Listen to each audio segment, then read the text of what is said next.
On the Pope's visit, and there is SABC's contributing editor, Vuyo Mvoko. Vuyo, very, very good morning to you. So, as we say, today's Friday. When is the Pope expected to arrive?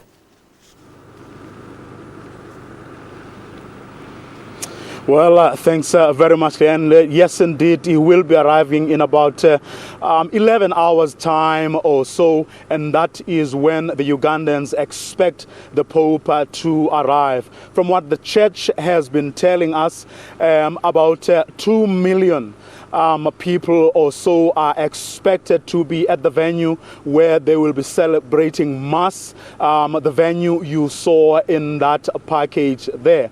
But before the Mass, tomorrow afternoon, they will be here at this park where we are, the Kololo landing strip, and that is where the Pope will be having a meeting with young people from all over Uganda. And that, we are told, is one of the key events during this trip. For the Pope wants to speak to young people, for he believes that they are the future and they are the ones he wants to urge to start taking control of their lives, to speak their minds, and to really start taking leadership roles, as he believes that they are the people who will really ensure that Africa moves forward. Leanne? Vuyo, it's actually quite humbling to read about the visit from just from Kenya, and it was really one of those very, very humble visits, because I know that the Pope said he does not want any pomp and ceremony, and he certainly didn't want any big limousines that were going to be transporting him, armored vehicles. He didn't want any of that. In fact, he was driving around in areas in a tiny little Honda, I believe, with open sides. It was raining and he was waving, and he didn't want any of that. And I can imagine this is what he wants for this part of the journey as well in Uganda. He just wants to be a part of the people and doesn't want any of this pomp and ceremony. Do you think people are going to abide by this?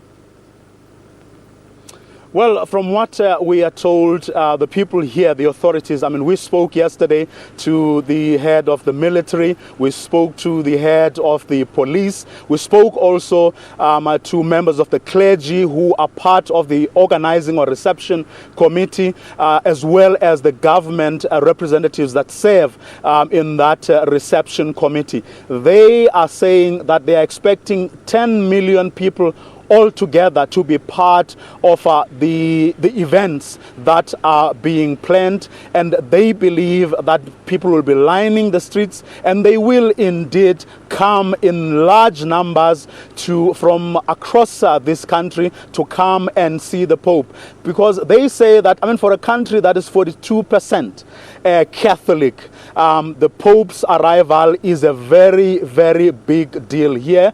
And even though, as you say, the Pope doesn't want restrictions, he wants people to be able to come and see him, to babies to come to him so that he can kiss them, as we have seen him doing. And they want Ugandans to actually do just what has been seen the world over. But that said, they have given the assurance that they are leaving no stone unturned to make sure that security is indeed very tight. Because you will recall that 5 years ago or so, there was a big incident here which Al-Shabaab, the terror group, took responsibility for. So they are leaving nothing to chance in as far as security measures are concerned. But that said, they do want to honor his wishes that people should be able to have access, and people should come in their large numbers and not fear